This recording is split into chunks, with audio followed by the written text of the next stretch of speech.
Parlons un instant du prix de votre survie. Avez-vous regardé le prix du bœuf dernièrement? Il a augmenté de 20%. Le poulet? 30%. Nous entrons doucement dans une ère où la protéine, cette brique fondamentale de la vie, est en train de devenir un article de luxe réservé aux plus riches. Mais, et si je vous disais que le roi de la protéine n'est pas une vache?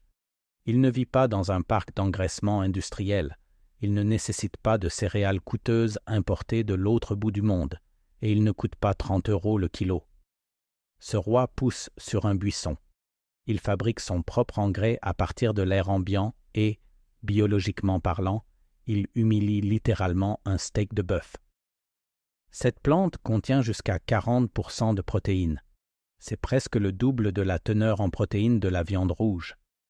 C'est elle qui a nourri les légions romaines alors qu'elle conquérait le monde connu. C'est elle qui a sauvé des civilisations entières de la famine lorsque les récoltes de blé ont péri. On l'appelle le steak du pauvre. Mais en réalité, c'est une mine d'or nutritionnelle que nous avons bêtement laissée de côté.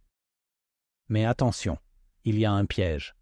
Il y a une raison précise pour laquelle vous ne voyez pas ce super aliment dans tous les jardins potagers. La nature a installé un verrou de sécurité biologique à l'intérieur de ces graines. Un mécanisme de défense puissant qui les rend impossibles à manger si vous n'en connaissez pas le secret ancestral. La plupart des jardiniers modernes essaient de les cultiver, en croquent une, et la recrachent aussitôt avec dégoût et frustration. Ils abandonnent parce qu'ils ont perdu le manuel d'instruction de l'humanité. Mais restez avec moi. À la fin de cette vidéo, je vais vous remettre la clé perdue pour déverrouiller cette forteresse. Je vais vous montrer la méthode ancienne pour désarmer la défense de la nature et transformer cette humble fève en la source de protéines la plus propre et la plus puissante sur Terre. Voici l'histoire incroyable du lupin. Pour comprendre la puissance de cette plante, nous devons remonter 2000 ans en arrière. Imaginez un légionnaire romain marchant 30 km par jour, portant 30 kg d'armure et d'armes sous un soleil de plomb. C'est une machine de guerre humaine. Il a besoin de quantités massives de carburant pour construire ses muscles et réparer ses tissus après l'effort. Mais contrairement à ce que les films de Hollywood vous montrent, il ne mangeait pas de steak de bœuf tous les soirs au bivouac. La viande était lourde à transporter. La viande pourrissait rapidement sous la chaleur méditerranéenne. La viande était logistiquement impossible à acheminer pour une armée de milliers d'hommes en mouvement. Alors, qu'est-ce qui alimentait le moteur de l'Empire? Dans sa sacoche, il transportait une poignée de graines dorées, des fèves de lupin. Jules César savait qu'une armée marche à l'estomac, et le lupin était la protéine mobile parfaite.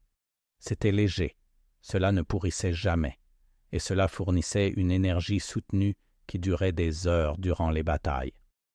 Les Romains les appréciaient à tel point qu'ils ont écrit des traités entiers sur la façon de les cultiver. Ils avaient remarqué que partout où ils plantaient du lupin, le sol devenait plus riche, plus noir, plus fertile.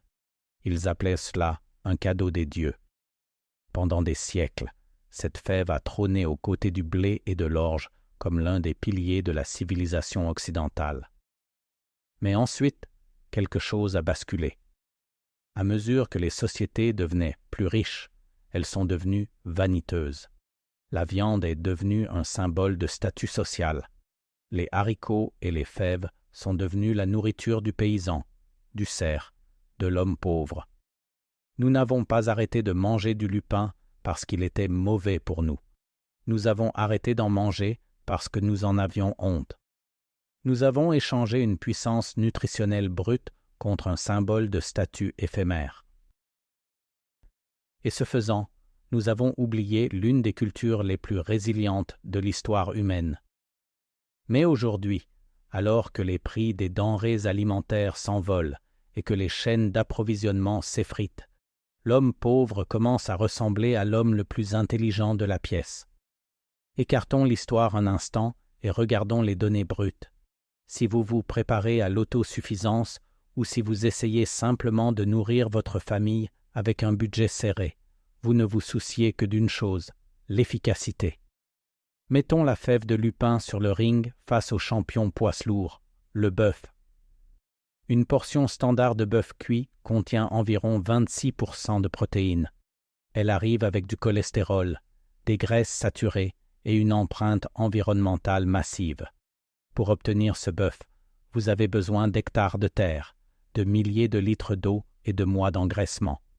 Vous échangez des ressources vastes pour un rendement relativement faible. Maintenant, regardez le lupin. Sous sa forme sèche, la fève de lupin atteint près de 40% de protéines. C'est l'une des sources de protéines végétales les plus élevées sur la planète entière, dépassant les pois chiches, les lentilles et même le soja. Mais la quantité ne fait pas tout. La qualité compte aussi. La plupart des protéines végétales sont incomplètes. Il leur manque des acides aminés essentiels, ce qui vous oblige à les combiner avec du riz ou du maïs juste pour survivre. Mais le lupin est un poids lourd. Il contient les 9 acides aminés essentiels. C'est une protéine complète et dense. C'est du carburant pour les muscles, pur et simple. Et voici le détail qui le rend supérieur au bétail. Contrairement à l'élevage bovin qui épuise la terre et crée des déchets, la plante de lupin est une véritable architecte du sol. La plupart des plantes luttent pour trouver du phosphore dans le sol, un nutriment critique pour la croissance. Mais le lupin possède une arme secrète. Sa racine pivotante profonde sécrète des acides organiques qui déverrouillent chimiquement le phosphore emprisonné dans la terre. Elle extrait littéralement des nutriments que d'autres cultures ne peuvent pas atteindre. Et comme toutes les légumineuses, elle fixe l'azote. Cela signifie que vous pouvez la planter dans un sol sablonneux terrible, épuisé, là où le blé mourrait, et elle va non seulement survivre, mais elle laissera le sol plus riche et plus fertile qu'elle ne l'a trouvé. Elle crée de la protéine et de l'engrais simultanément. C'est une machine biologique qui transforme la pauvreté du sol en abondance. Alors, si cette plante est si parfaite, si elle nourrit le sol et construit le muscle mieux qu'un steak, pourquoi n'est-elle pas dans tous les supermarchés? Pourquoi ne voyons-nous pas des champs de lupins à perte de vue? Pourquoi avons-nous abandonné cette culture miracle? La réponse n'est pas une question de nutrition, c'est une question d'amertume. Mais ne partez pas, car dans les prochaines minutes, vous allez découvrir pourquoi cette amertume, cette chose même que l'agriculture moderne déteste, est en fait l'arme secrète qui rend cette nourriture plus sûre et plus propre que n'importe quelle viande biologique que vous pourriez acheter. Les fèves de lupin cru contiennent des composés naturels appelés alcaloïdes. Ces derniers rendent la fève incroyablement amère, si amère qu'il est biologiquement impossible d'en manger plus d'une sans avoir un haut le cœur. Pour l'industrie alimentaire moderne, qui exige rapidité et commodité, cette amertume est considérée comme un défaut de fabrication. Ils ne peuvent pas traiter le lupin rapidement. On ne peut pas simplement le récolter, le mettre en boîte et le vendre en 24 heures. Cela demande du temps de traitement, quelque chose que la machine industrielle déteste par-dessus tout. Ils ont même essayé de corriger la nature. Des scientifiques ont passé des décennies à créer des variétés de lupin doux sans alcaloïdes. Mais devinez ce qui s'est passé. Sans sa défense amère, le lupin doux est devenu faible. Il a été dévoré par les insectes. Il a été mangé par les lapins. Pour le maintenir en vie, les agriculteurs ont dû l'arroser de quantités massives de pesticides. Ils ont transformé un guerrier en un patient sous assistance chimique. Mais pour celui qui cherche l'autonomie, l'amertume du lupin sauvage original est une bénédiction déguisée. Réfléchissez à la façon dont la viande moderne est produite. Les vaches sont entassées dans des parcs d'engraissement. Elles tombent malades. Alors les éleveurs les gavent d'antibiotiques. Elles sont aspergées de produits chimiques pour éloigner les mouches. Votre steak est souvent un cocktail de biologie et de pharmacie. Maintenant, regardez le lupin amer traditionnel. Ces alcaloïdes, ce sont les pesticides de la nature. Les insectes détestent ce goût. Les cerfs ne mangent pas les feuilles. Les champignons ont du mal à l'attaquer. Cela signifie que le cultivateur n'a pas besoin de l'arroser de Roundup, il n'a pas besoin d'insecticides toxiques. La plante se protège elle-même. Quand vous mangez une fève de lupin traditionnelle, vous mangez l'un des aliments les plus propres sur Terre, parce qu'elle ne nécessite pas la guerre chimique de l'agriculture moderne. On nous a appris à voir l'amertume comme une malédiction, mais en réalité, c'est un bouclier. Ce bouclier a gardé la plante saine et pure pendant des milliers d'années sans aide humaine. Mais ce bouclier nous tient aussi à l'écart, à moins que vous ne connaissiez le code secret pour le désactiver. Nous avons donc un paradoxe. Nous avons une fève qui est nutritionnellement supérieure au bœuf et biologiquement supérieure au blé. Mais elle est enfermée dans une forteresse d'amertume qui repousse les insectes, les animaux et les humains impatients. Comment entrer par effraction? C'est ici que le manuel d'instruction entre en jeu. Le secret que les grands-mères italiennes et méditerranéennes ont gardé jalousement pendant des générations alors que le reste du monde l'oubliait. Elles appellent cela le baptême de la fève. Le traitement industriel moderne essaie d'utiliser la chaleur extrême ou des produits chimiques pour forcer la nature à se soumettre. Mais le lupin exige autre chose. Il exige de l'eau et du temps. Voici le protocole ancien pour débloquer le steak du pauvre. Première étape, l'éveil. Vous commencez par faire tremper les fèves sèches et dures dans de l'eau froide pendant 24 heures. Elles vont gonfler, passant de disques pâles à des pièces d'or brillantes. Deuxième étape, la purge. Faites-les bouillir. Pas seulement quelques minutes, mais pendant 1 heure entière. Cette chaleur ramollit les parois cellulaires, les préparant à libérer leurs défenses. Troisième étape, le flux. C'est l'étape qui fait abandonner les gens, mais c'est la plus cruciale. Vous devez immerger les fèves dans de l'eau froide, soit dans un grand bocal, soit dans un sac en filet placé dans un courant d'eau vive, pendant 5 à 7 jours. Chaque jour, vous devez changer l'eau. Vous êtes témoin d'un processus d'osmose. L'eau retire doucement les alcaloïdes hydrosolubles de la fève, couche après couche. Jour après jour, l'amertume s'estompe. Le poison quitte la forteresse, ne laissant derrière lui que le trésor. Une protéine pure et dense.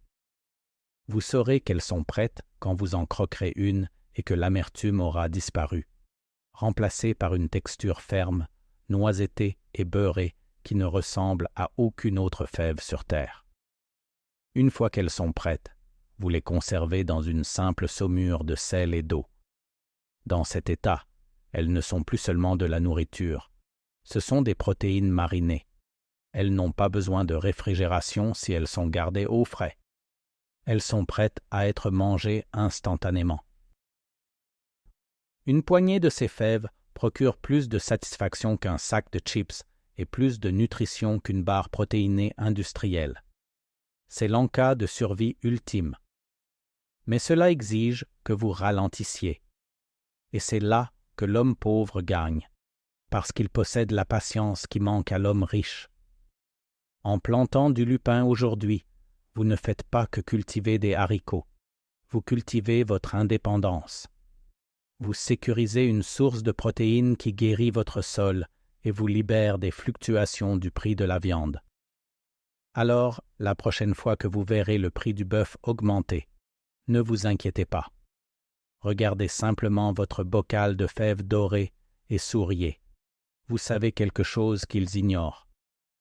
Si vous êtes prêt à échanger le supermarché contre le sol de votre jardin, cliquez sur le bouton « J'aime ». Abonnez-vous pour continuer à redécouvrir la sagesse que nous avons laissée derrière nous. Et dites-moi dans les commentaires, bœuf ou lupin, en quelle protéine aurez-vous confiance quand les temps deviendront difficiles? La connaissance n'est pas perdue. Elle attend simplement que vous vous en souveniez. Le futur appartient à ceux qui savent se nourrir sans dépendre d'un système fragile. Le lupin est votre allié silencieux dans cette quête. Cultivez-le, respectez-le, et il vous le rendra au centuple. Nous avons passé trop de temps à chercher des solutions technologiques complexes à nos problèmes alimentaires, alors que la solution était là, sous nos pieds, dans une petite graine dorée ignorée de tous. Reprenez le contrôle de votre assiette. Reprenez le contrôle de votre santé. Et surtout, ne laissez personne vous dire que vous avez besoin de beaucoup d'argent pour être bien nourri. La nature est généreuse avec ceux qui savent l'écouter. Merci d'avoir suivi ce voyage au cœur de la résilience.